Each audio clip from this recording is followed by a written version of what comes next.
The circle of fifths and fourths is an important musical concept.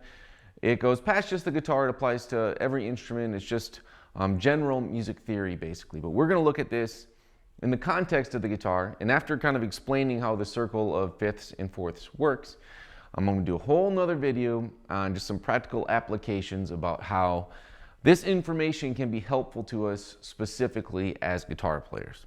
Okay, so we've got supporting documentation at sixstringcountry.com, a PDF that you can print out. We've got it displayed right beneath the video player, and we'll also flash some of these things up on the screen as I'm talking. Okay, so let's jump right in here. Let's talk about the circle of fifths. I'm going to explain this in detail later, but the circle of fifths is when we're looking at this circle clockwise. And the circle of fourths is when we're looking at this circle counterclockwise. So we're going to talk about the circle of fifths first. I'm going to explain all of that, okay? The first thing we have to realize is that this is all kind of based around, we're talking in the context also of the major scale, excuse me. Okay, so let's talk about this C at the very top of the clock first. And let's get our fingers on a C major scale. We also call this C diatonic. 7 notes in the scale, right? 1, 2, 3, 4, 5, 6, 7, and 1. Let's name them. C, D, E, F, G, A, B, C. All right, now let's count to 5 and stop there. C is 1, 2, 3, 4, 5. Okay, so the interval from a C to a G is a fifth. You'll also hear people say perfect fifth. Same thing, okay? For 1, 5. So if we look at this chart, sure enough, right to the right of the C is called the circle of fifths, is the fifth, an interval of a fifth from a C, which is a G. So we have C and then G. So then to find the next fifth, we really need to look at G as one. And so we're going to play a G major scale. Let's start on a G here, 3rd fret of low E, and let's play a major diatonic scale. And if you guys have never learned these scales or thought about these scales specifically in this situation, the diatonic scale or the major scale, you're going to want to do that before you worry about what the circle of fifths is, because this won't make a whole lot of sense. Okay, so go learn that if you haven't already, and then this will start to click a little bit. So let's start on a G note and play a major scale. G, A, B, C, D, E, F sharp, G. 1, 2, 3, 4, 5, 6, 7, 1. Let's stop at 5. 1, 2, 3, 4, 5. And what's the name of that note? The 5th fret of A. That's a D, okay? So that, again, we're just following the major scale, and we're finding the perfect fifth in all of these keys, and that's what's going to be next to the right. So this is just one of those cool things that just works out in music. You can go around this circle infinitely, and it will keep repeating itself, and represented in this circle is every note in the musical scale. We've got all 12 notes of the musical scale represented in this circle.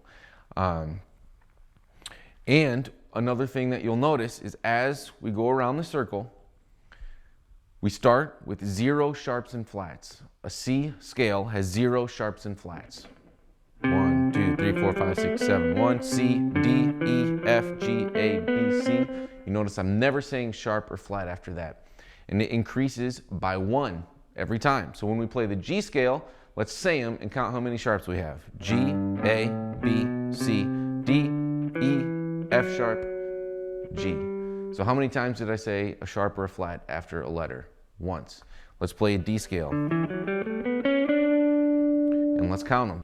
D, E, F sharp, G, A, B, C sharp, D. 2, right? So as you can see, as we progress, this is the other cool thing about this circle of fifths, is that we start with 0 sharps, then the next one over is 1 sharp, the next one over is 2 sharps, then 3, then 4, then 5, then 6. Then we start the flat keys. If you look at D flat, A flat, E flat, B flat, F and C, and we start with 5 flats at D flat, we count all the way back down to 1 at F, and then we're back to C, which is 0, and you can go around and around and around. And the reason that these key signatures have that many sharps or flats is literally because of the number of sharps or flats that you say when you're saying the notes in the scale. Let's go one more, okay? Let's go to A. So if we did, it's an A major scale. We have A, B, C sharp, that's 1, D, E, F sharp, that's 2, G sharp, that's 3, and A. So there's 3 sharps, and that's why 3 sharps in the key signature tells you to play in A.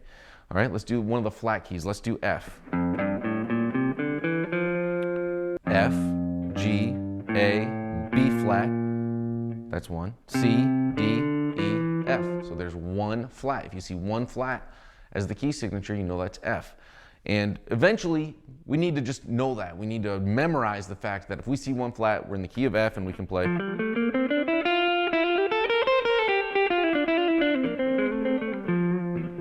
know, if we're soloing, we just play in the key of F if we see that 1 flat.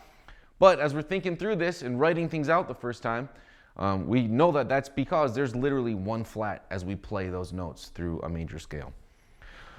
So let's talk about another kind of interesting thing about as we go around in the circle of fifths and the circle of fourths, is that one of the reasons we lay it out this way, or they laid it out this way when whoever came up with this concept of the circle of fifths came up with it, is because these keys are very closely related. As a matter of fact, from C to G, there's only 1 note that's different. And that's what that sharp is. It's essentially raising 1 note out of all the notes in the scale. And that's, instead of playing an F in the key of G, like we do in the key of C, we're playing an F sharp. So that also means when we learn the keys of chords as guitar players, which ones do we learn first? Well, we learn these 5 first, right? C, G, D, A, and E, because there's a lot of overlap. If we look at the chords in the key of C, there's 4 of those same chords in the key of G, and that's because they share all of the same notes except for just that 1 note. And it's the same thing with any of these. E shares all the same notes with the key of B except for just 1 note, and all the same notes as the key of A as just 1 note. That idea is also useful in composition. In pop, typically just goes up a half step or a whole step because the melody stays the same, and to keep it in the singer's range. That's just kind of how pop music has evolved. But in a lot of other styles, modulating to a different key will often be something next to it or close to it on the circle of fifths because, again, you're sharing a lot of the same notes, and it's easier on the ear if you're only changing 1 or 2 of the notes in the scale rather than going from, C to E flat or something and changing a lot of the notes in the scale. Okay, so that's kind of how this is laid out and why it's laid out in this way when we're going clockwise. Now, why do we call it something different when we're going the other direction? The other direction is called the circle of fourths. And this is because you can't, the way that the major scale is with 7 notes, it's not really symmetrical. If you go up 5, you're on a G. But if you go down 5 on a key of C scale, you're not on a G, are you? No, you're on an F. So when we're talking about intervals, we really, from one note to the next, we really need to be talking about going up the scale. So if we're on a C note, C major, C, D, E, F, G, A, B, C. What's the fourth? The fourth is 1, 2, 3, 4. That's an F. And it's the exact same principle that applies, okay? So now if we looked at F as the 1, let's do it down here, and we went up 4. This is the F major scale. 1, 2, 3, 4. Now we're at a B flat. And you can go all the way around the other direction and know that those are intervals of a fourth. And there are actually a lot of practical applications here. So right away, just by really quickly glancing at this, we can see what the 4th and the 5th intervals of any note in the whole musical alphabet is, right? And that's helpful, which we're going to talk about in detail in the next video. But that is just quickly how it works, and it works the same way with the circle of fourths in that you're adding 1 flat every time until we get to the sharp keys. Then we're counting down, and we're subtracting 1 sharp every time until we get back to C, and you could do that infinitely. So that is, at a bird's eye view, basic way that the circle of fifths and the circle of fourth works. And now for the most important part, which is why we need to learn this and how we can apply it to our everyday playing. We're going to go over 5 practical applications of the circle of fifths and the circle of fourths, and particularly this kind of chart that we're looking at that's got it written out for us, and how this can help us in our thinking and our mental shortcuts, and how we can apply that to our playing. Okay, so the first one, we're going to talk about progressions, and this is going to kind of build on each other for a little while. So we can easily spot some key progressions in popular music just by looking at this chart in any key. Okay, so at a glance, the first one we're going to talk about is the 1-4-5 progression. So it's a very common progression, right?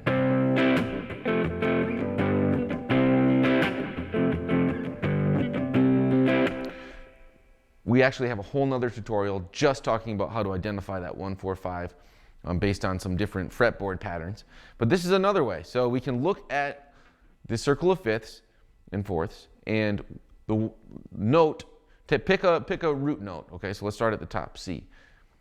The note to the left is always the fourth, and the note to the right is always the fifth. So in the key of C, we'd have C, F, G, C, F, G.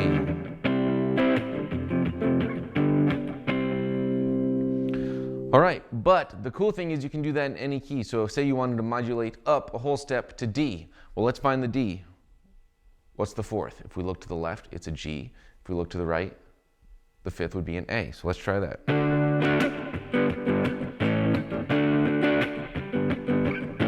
Let's do a flat key. Let's look at E flat.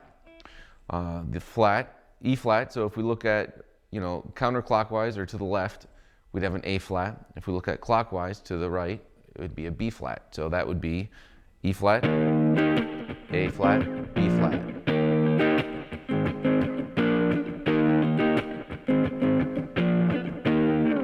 All right, so you get the idea. We can easily find these 1-4-5 progressions in any key at a glance by looking at this chart. We're going to take it a step further. We've also got the natural minors written beneath the main letters, right, or the note names. So in C, the C natural minor, the natural minor of C major is A minor. And you can see that right there. That also happens to be, in a progression, we'd call that the 6 minor in the key of C. A popular progression that we see all the time in popular music would be 1, minor 6, 4, 5. So in the key of G, just for the sake of example. And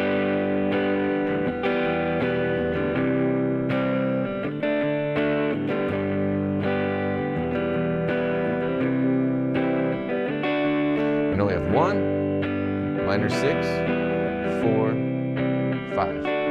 We've already talked about how to find the 4 and the 5, right? So let's look at that G there.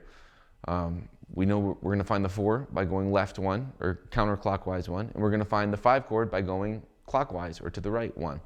We can also find that minor 6 by just looking right beneath the G and finding the natural minor. And so that is going to be a great way for us to identify 1s, 4s, 5s, and minor 6 chords, wagon wheel.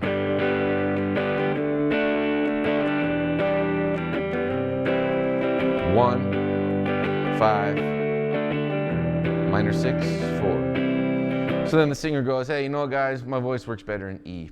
So let's look at the E there. We've got E, the minor 6 would be C sharp minor, the 4 would be A, and the 5 would be B. So we can play it.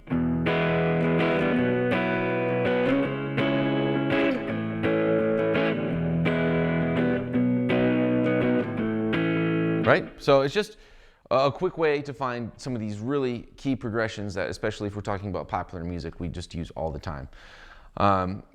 The next one is going to lead into actually the one after that as well. It's a minor 2-5-1 progression. And we've got to do a little bit of, we'll call it just a little bit of a cheat here on this chart, because you'll see what I mean in a moment. But it's, especially in some other styles of music, it's also a great transition to another key, which we're going to talk about too. But,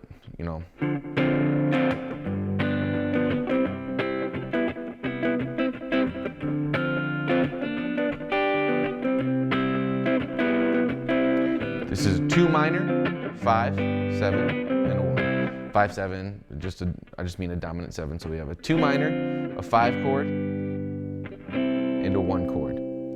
All right, so to find that in any key, we can look 2 to the right of a note and make it a minor. So let's look at the top, C. If we're in the key of C, we can find the 2 minor by going 2 to the right and just making it a minor. So that's the little cheat, because it doesn't say minor on the page, but we just have to mentally know that it's gonna, instead of a D major there, we're gonna do a D minor, which is, by the way, in the key of C chords, right? Then the 5 is the G. And then we have the 1 chord, and we can do that in any key. So if we wanted to do that in the key of A, let's look over 2. We do a B, but make it a minor. Then we do an E, and then an A. So we've got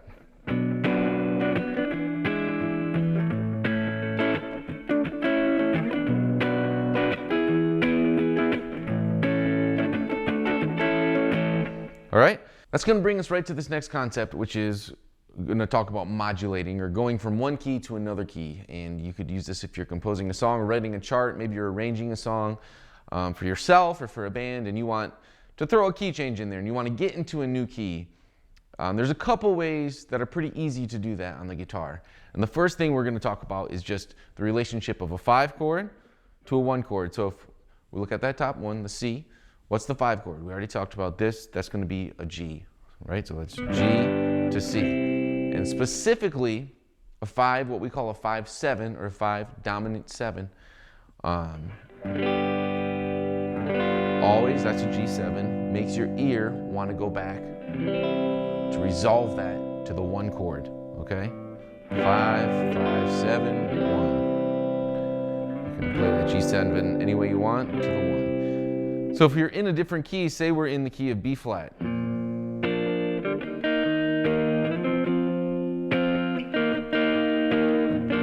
But we want to get to C.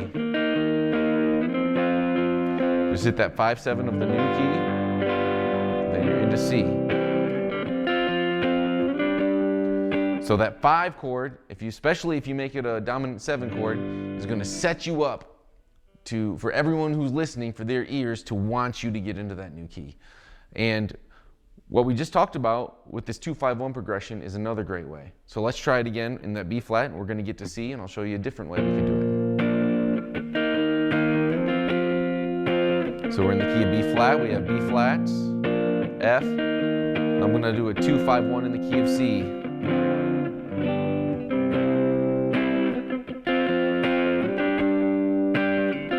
So the 2-5-1, just got D minor 7 there, or you could even do straight D minor. And we got the G7, and then the C, and now you're into that key of C, and you can do that same progression.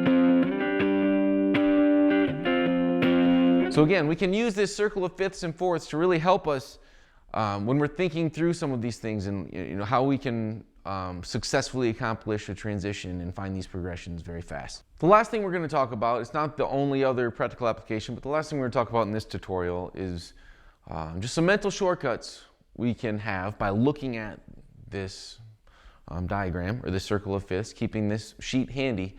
And I'll just give an example. A lot of times when guitarists are learning the pentatonic scale, the box shapes, some people consider this position 1 in the key of A minor.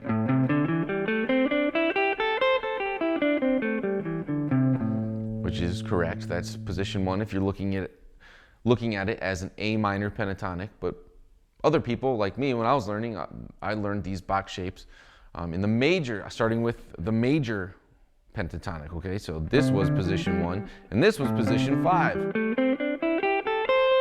So this can be a source of confusion, but one way we can use this chart to help us out is, say we learned the minor pentatonic, so we know this as A minor pentatonic.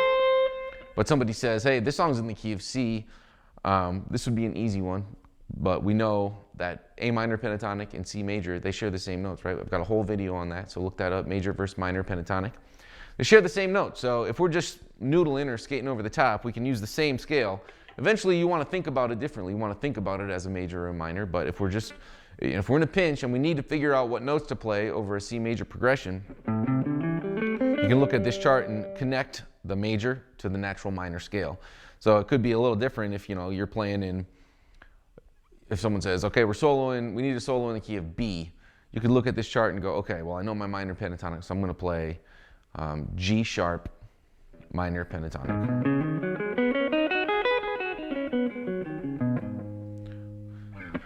So that's just another way that we can kind of quickly look at this and hopefully start connecting the dots between major keys and their natural minors. So hopefully all of this put together will take a very important music theory concept and bring it into the realm of something that we can kind of practically use in our day-to-day playing as guitarists.